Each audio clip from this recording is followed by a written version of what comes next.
Today we're going to eat with a salame di cioccolata, chocolate salami. Look at this. The recipe is extremely simple, so stick around because I'm gonna explain you step by step. You're gonna be surprised and you're gonna impress everyone to your next dinner party. Get all your ingredients ready, your favorite biscuits, cocoa powder, milk, butter, sugar, and a good quality dark chocolate. First step, it's gonna be melting the butter, which I already did, and the dark chocolate, both with a bain-marie. If you're a beginner, the microwave works just fine. Now just pour all the ingredients into the dark chocolate bowl. There's not a specific order, but just leave the biscuits as the last one.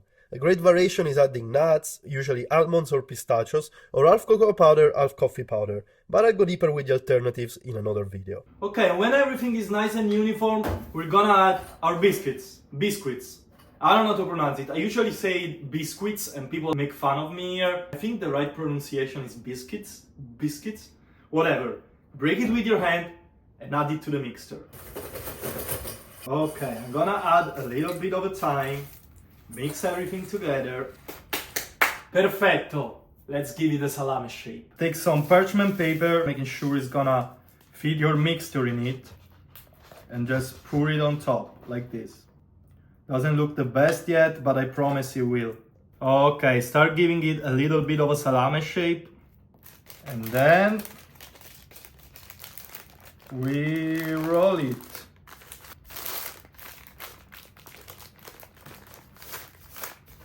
Like this. Close it like this. In Italy we say a caramella. Caramella is candy, sweets.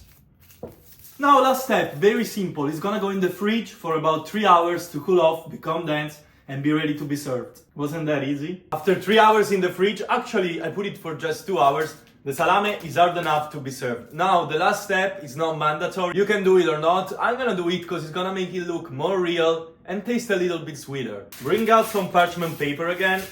Pour a good amount of powdered sugar on it.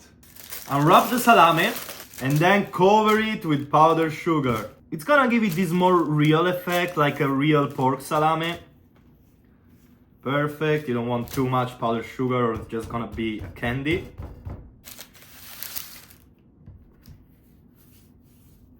And that's it. Salame, it's ready to be cut and served. Everyone is gonna love it in the family, kids and adults.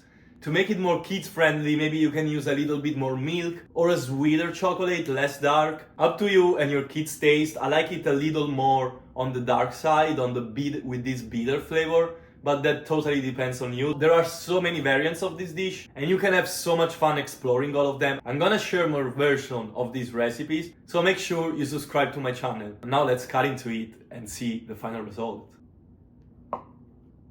Okay, I'm pretty happy with the results. I'm not as good as a baker usually, but this recipe, as you saw, it's very easy. It came out good, I'm very happy about it. Now, let's try. Buonissima. Veramente buonissimo. Now, as I said before, subscribe to the channel because there is a lot more coming. Thank you so much for watching. Ciao.